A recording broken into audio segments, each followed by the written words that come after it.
우리 2019년도 첫 주일 예배입니다. 우리 금년 비전이 영과 진리로 예배하라. 영과 진리로 예배하라. 우리 한번 같이 해보시겠습니다. 영과 진리로 예배하라. 네. 예배는 동사형이 되어야 됩니다. 오늘 이 본문에 보면 예배가 다 동사형이에요. 예배하라, 예배하라. 예배 보는 게 아니죠.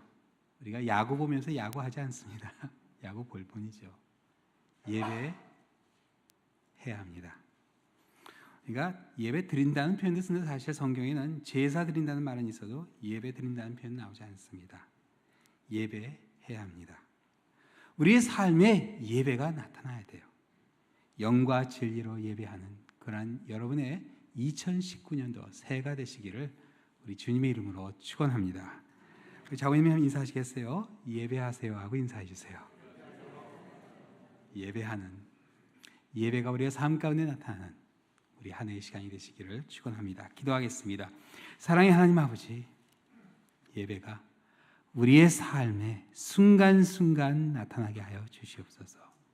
그래야 금년 한 해 영과 진리로 예배하는 우리의 삶이 되게 하여 주셔서 살아계신 하나님을 만나는, 하나님과 교제하는, 하나님을 체험하는 그러한 우리의 삶이 되게 하여 주시옵소서. 이 아침 전하는 자와 듣는 자가 함께 은혜되게 하여 주옵시며 모든 말씀 예수 그리스도의 이름으로 기도드립니다. 아멘. 예수님께서 길을 가시다 피곤하셔서 우물가에 쉬고 계시는데 사마리아 여인이 한 사람 물을 길러 나옵니다.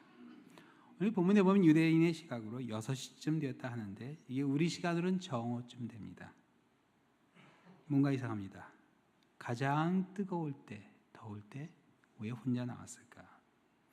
해질녘 더위가 누그러질 때 동네 여인들과 함께 물을 길러 나오면 같이 좀 수다도 떨고 스트레스도 풀고 재미도 있을 텐데 왜 혼자서 그것도 뜨거운 정오에 물을 길러 나왔을까? 일부러 사람의 눈길을 피해서 나온 게 아닌가 싶습니다. 근데 우물가에서 예수님을 만나게 됩니다.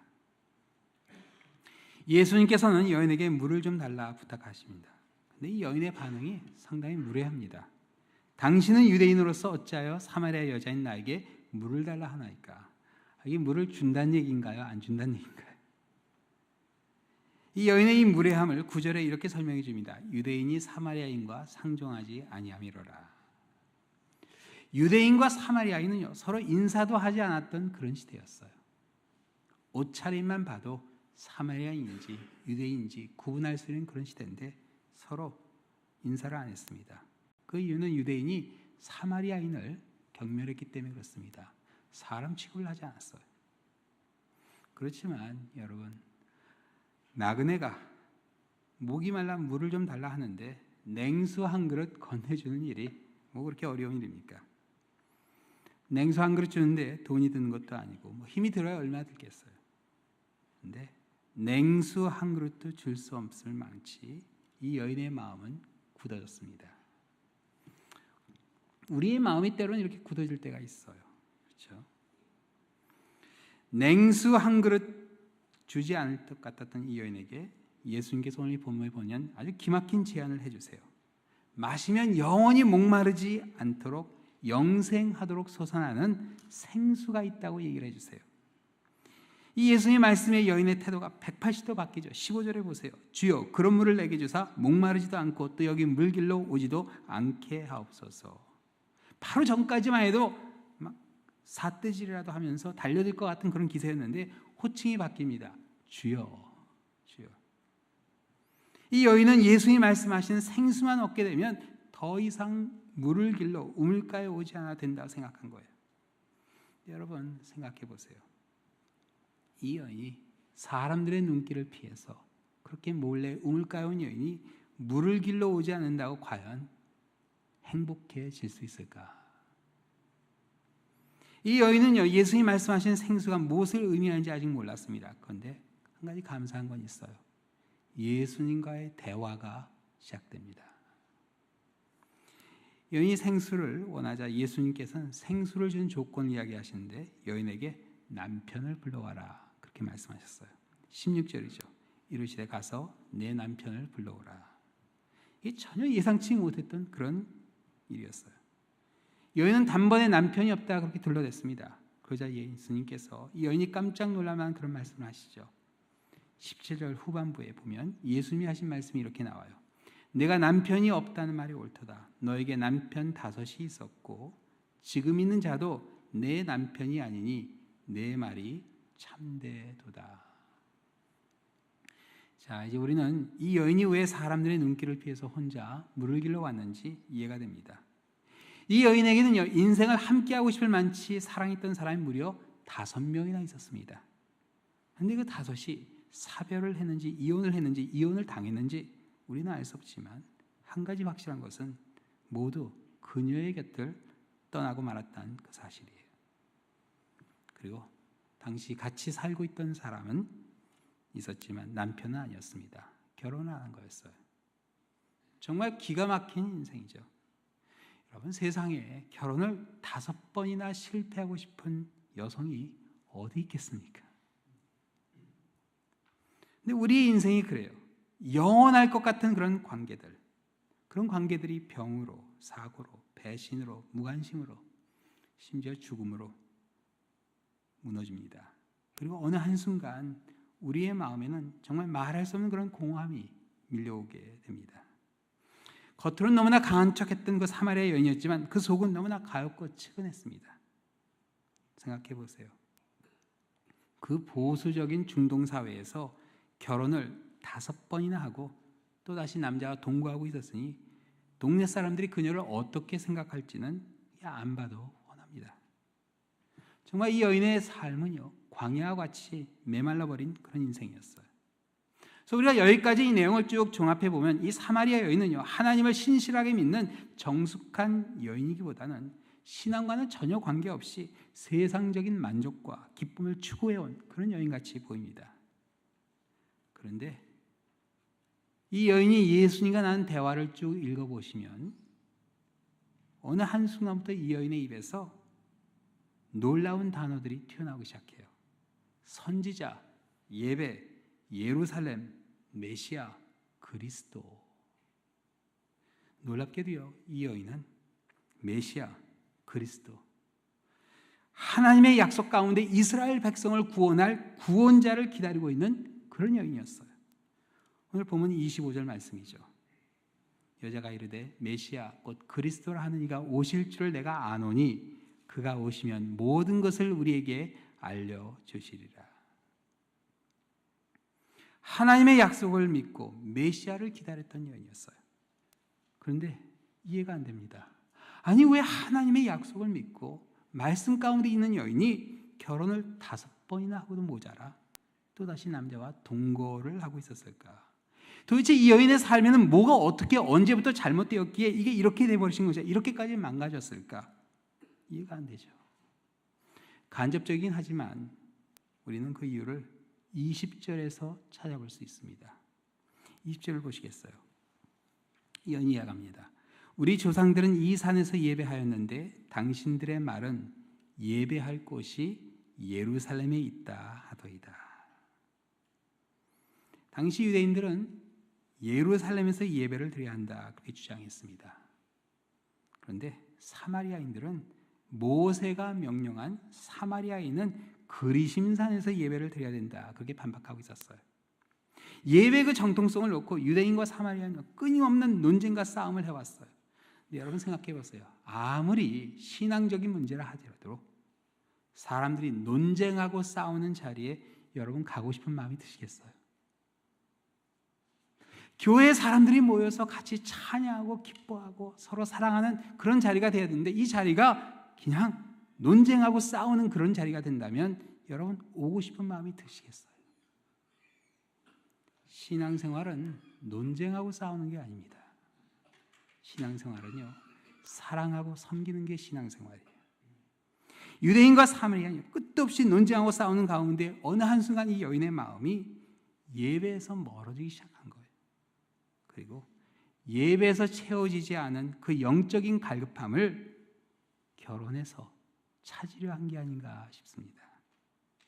그러니까 그렇게 거듭 결혼을 한 겁니다. 그만큼 기대가 컸다는 거죠. 이번에 한 번 더 하면 내 이 갈급함이 채워질까? 내 속에 있는 이 공허함이 과연 채워질 수 있을까? 그런 기대 가운데 한 번 더 결국 다 실패해버렸어요. 그런데 여러분, 어느 남편이 부인의 영적인 갈급함을 채워줄 수 있겠습니까? 그래서 오늘 이 본문에 보면요, 예수님께서는 이 여인으로 하여금 다시 예배에 관심을 갖게 해주십니다. 참된 예배가 무엇인지 이 여인에게 가르쳐 주세요. 논쟁하고 싸우는 게 예배가 아니다. 예배는 이런 거다. 이렇게 가르쳐 주세요. 21절부터 이렇게 말씀해 주십니다. 여자여, 내 말을 믿으라. 이 산에서도 말고 예루살렘에서도 말고 너희가 아버지께 예배할 때가 이르리라. 너희는 알지 못하는 것을 예배하고 우리는 아는 것을 예배하노니 이는 구원이 유대인에게 남이라.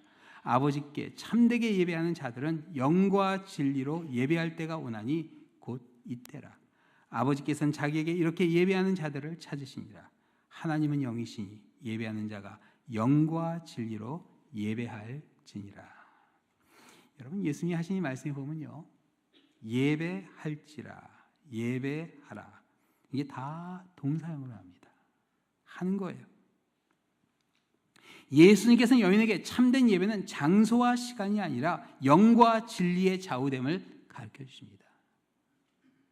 우리가 영으로 예배해야 하는 이유는 하나님이 영이시기 때문에 그렇다, 그렇게 나와요. 여기서 하나님이 영이라 하는 것은 성령을 가리키는 말은 아닙니다. 그렇게 해석이 되면 예배의 대상이 삼위일체 중 그냥 성령이 되어버리기 때문에 그렇습니다. 하나님이 영이시라는 말씀은요, 삼위일체 대신 성부와 성자와 성령의 속성을 의미합니다. 성경에 보면요, 하나님의 속성이 하나님이 영이시라는 이거 외에 신약 성경에 보면 3개가 더 나옵니다. 그래서 요한일서 1장 5절에 보면 하나님은 빛이시라, 또 요한일서 4장 8절에 보면 하나님은 사랑이시라, 또 히브리서 12장 29절에 보면 하나님은 소멸하는 불이심이라, 그렇게 나옵니다. 이게 다 하나님의 속성이에요. 근데 오늘 이 본문에 나온 하나님이 영이시라 하는 이 말은, 하나님은요, 시간과 공간을 초월한 그런 하나님의 임재를 의미합니다. 하나님은 이곳에만 계시는 게 아닙니다. 시간과 이 공간을 초월하세요. 어디든지 계시는 하나님.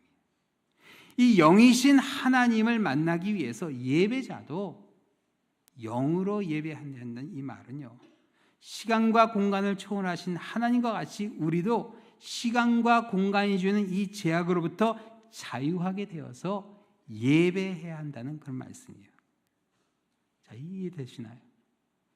예배자도 시간과 공간을 초월해서 주일 아침 이 자리에서만 예배하는 게 아니라 끝나고 집에 가는 길에도, 집에 가서도, 주중에 하루하루 직장에 가서도, 가정에서도 이 공간을 초월해서, 시간을 초월해서 예배해야 된다는 그런 말씀입니다. 우리 삶의 모든 영역이 예배가 되어야 된다는 말씀이에요. 자, 시간과 공간을 초월해 영으로 예배해야 되는 그 다음에 어떻게 예배하라고요? 진리 안에서 예배하라, 그렇게 말씀하세요. 여기서 말한 진리란 하나님의 말씀을 의미합니다. 그래서 요한복음 17장에 나오는 예수님의 기도에 보면 진리가 무엇인지, 또 진리가 어떤 역할을 해주는지 상세하게 말씀을 해주세요. 그들이 진리로 거룩하게 하옵소서. 아버지의 말씀은 진리니이다. 아버지께서 나를 세상에 보내신 것 같이 나도 그를 세상에 보내었고 또 그들을 위하여 내가 나를 거룩하게 하오니 이는 그들도 진리로 거룩함을 얻게 하려 함이니이다. 우리가 진리 안에 거하게 될 때 거룩하게 됩니다. 구분된다는 뜻이에요. 하나님께서 아들을 거룩하게 구분되어 세상에 보내신 것 같이 예수님께서 하나님의 말씀 가운데, 그 말씀을 우리에게 주시는 가운데 우리를 구분해서 어디로 보내세요? 세상으로, 땅끝으로 우리를 구분해서 보내십니다. 세상에 있지만 이 세상과 구분된 우리의 삶입니다. 그날 우물가에서 사마리아 여인은요, 잠깐이긴 했지만 영으로 예배합니다. 예루살렘도 아니고 그리심산도 아닌 우물가에서 하나님의 살아계신 임재를 체험하게 돼요. 그리고 진리 가운데 거룩하게 되죠. 구분됩니다. 혼자 아무도 모르게 우물가에 나왔던 여인이 어떻게 되죠? 마을에 들어가서 모든 사람을, 동네 사람들을 주님 앞에 불러오는 전도자로 구분되어 세워집니다. 놀라운 역사였어요. 성경 어디에 봐도요, 이런 놀라운 일이 없습니다. 마을 전체를 예수님 앞에 데려오는 그런 놀라운 역사예요. 우리 랄리 전체를 하나님 앞에 나온다 생각해 보세요. 얼마나 감격스러운 순간일까. 그런데 이 우물가의 예배는요, 사실 너무나 평범한 대화 가운데 일어난 그런 사건이었어요. 물이 포도주로 변하지 않았습니다. 폭풍이 잠잠해지지 않았어요. 안질뱅이가 일어나지 않았고 죽은 자가 일어나지 않았습니다. 그런데 바위같이 굳어버린 이 여인의 마음에서 생수가 솟아나오죠. 감격에 북받쳐 온 마을 사람들을 예수님께 인도한 놀라운 일을 하게 돼요. 여러분, 예배 감격이란 바로 이런 거예요. 마지 못해서 나오는 게 아니라 정말 생수가 나온 듯한 기쁨과 감격 가운데 하나님 앞에 나오는 성도의 모습입니다. 영과 진리로 예배하는 감격이에요. 영과 진리로 예배하는 가운데 이 여인이 무엇을 체험했는가? 과연 그 잠깐의 그 시간 가운데 이 여인이 체험한 것이 무엇인가? 29절 그 여인의 간증이 보면 이렇게 나와요. 내가 행한 모든 일을 내게 말한 사람을 와서 보라. 이는 그리스도가 아니냐. 이 여인은요, 사람들에게 자신이 행한 모든 일을 말한 사람을 와서 보라고 마을 사람들에게 가서 전했습니다. 여러분 생각해 보세요. 그 마을에 이 여인의 그 과거를 모르는 사람이 있었을까요? 아마 아이들도 다 알고 있었을 거예요. 근데 어디 알기만 했겠습니까? 얼마나 비난하고 정죄했을까. 근데 이 여인은요, 자신의 그 떳떳지 못한 과거를 말씀해 주신 예수님을 왜 하나님이 보내주신 메시아, 구원자라고 확신했을까요? 오늘 보면 17절 후반부에 보면 여인이 말한 예수님이 자신이 모든 과거를 이야기했던 내용이 나오는데 다시 한번 그걸 보시겠습니다. 17절 그 후반부에 이렇게 나와요. 예수님께서 여인의 과거를 이렇게 말씀해 주셨어요. 내가 남편이 없다는 말이 옳도다. 너에게 남편 5이 있었고 지금 있는 자도 내 남편이 아니니 내 말이 참되도다. 이 여인은요, 예수님으로부터 자신의 과거를 그대로 듣습니다. 예수님은 이 여인의 과거를 모두 이야기하셨어요. 그런데 한 가지, 예수님은요, 이 여인의 과거를 비난하거나 정죄하지는 않으셨습니다. 근데 예수님이 하신 말씀이 이거 시작과 끝이 특별하죠. 내가 남편이 없다는 말이 옳도다. 내 말이 참되도다. 예수님은요, 여인의 진실성을 인정해주고 칭찬해 주셨어요. 그래, 남편이 없다는 말이 맞지. 남편이 5이나 있었지만 남아있는 사람은 하나도 없고 지금 함께 사는 사람도 아직 결혼하지 않았으니까 남편은 아니지. 그래, 내 말이 맞다. 예수님께서는 이렇게 얘기하신 거예요. 논어에 보면 견인지 일선 이만기 백비란 그런 말이 있습니다. 선한 것 하나를 보면 아닌 것 100가지는 잊어버리라는 뜻이에요. 우리 이걸 거꾸로 해서 문제죠. 반대로 해요. 아닌 거 한 가지를 보면 선한 것 100가지 다 잊어버립니다. 아니, 한 가지도 기억 안 해요. 예수님이요, 이 여인이 남편이 없다는 말을 거짓말을 하지 아니하시고 여인의 말에 담긴 진실을 찾아내고 그 진실을 옳다고 칭찬해 주시고 참되다고 인정해 주셨어요. 예수님께서는요, 허세와 가식으로 가득한 여인의 말 가운데 있는 옳고 참된 것을 찾아내셨어요. 근데 여러분 아세요? 바로 이 시점이 여인의 마음이 열리기 시작한 그 시점입니다. 그래서 그 다음 구절에 보면요, 정말 예수님을 물 한 잔도 건네주고 싶지 않은 상종하지 못할 유대인이 아닌 하나님의 말씀을 대언하는 선지자로 보기 시작해요. 주여, 내가 보니 선지자로서이다. 옳다고 칭찬해 주셨고 참되다고 인정해 주시는 예수님의 그 말 한마디예요. 이 여인의 그 갈급한 영혼이 채워지기 시작한 거예요. 마을 사람들의 비난과 정죄 속에 죽어가던 이 여인의 영혼이 살아나기 시작합니다. 그리고 바위같이 굳어진 이 여인 마음에서 생수가 솟아나게 돼요. 좌절감 속에 죽어가는 자신의 영혼을 구원해 주신 예수님이요, 더 이상 선지자가 아니라 메시아, 구원자로 보이기 시작한 겁니다. 영과 진리로 살아계신 하나님을 만날 때요, 우리의 영혼의 갈급함이 채워지기 시작합니다. 이 영적인 갈급함을 세상에서 찾으려는 것만큼 어리석은 일이 없어요. 그런 안타까운 모습들을 세상에서 봅니다. 근데 때로는 교회 안에서도 그런 모습이 보여요. 교회 직분에 집착하는 사람들이 있어요. 사람들에게 인정받기 위해, 칭찬받기 위해 섬기는 사람들도 있습니다. 근데 다 부질없는 거예요. 그런 것들이 우리의 갈급함을 채워주지 못합니다. 영과 진리로 예배할 때만 우리의 갈급함이 채워져요. 영이신 하나님과 영적인 만남이 있어야 돼요. 말씀의 진리 가운데 거해야 합니다. 시편 107편 9절에 보면요, 영과 진리로 예배하는 예배자에게 약속해 주신 하나님의 축복이 이렇게 나와요. 그가 사모하는 영혼에게 만족을 주시며 줄인 영혼에게 좋은 곳으로 채워주십니다. 사모하는 영혼에게 무엇을 주세요? 만족을 주시고 줄인 영혼에게 좋은 곳으로 채워주신다. 하나님은요, 우리에게 만족을 주시고 좋은 곳으로 채워주세요. 우리 속에 진실이 아닌 거짓이 가득해도 그 가운데 있는 진실을 찾아주세요. 그래서 우리를 있는 모습 그대로 받아주십니다. 이게 바로 하나님과의 만남, 하나님과의 사귐이에요. 우리 금년 비전 찬양은 영과 진리로 예배하는 예배자의 모습을 노래합니다. 영원한 사귐에 날 초대하시네, 주님을 누리며 사는 것. 날 지으신 대로, 날 부르신 대로 주님과 함께 걷는 것. 이것이 영원한 삶, 이것이 영원한 삶, 참 하나님과 그 아들을 아는 삶. 이것이 영원한 삶, 이것이 영원한 삶, 내가 주 안에, 주는 내 안에 늘 거하는 삶. 영과 진리로 예배하는 성도의 모습입니다.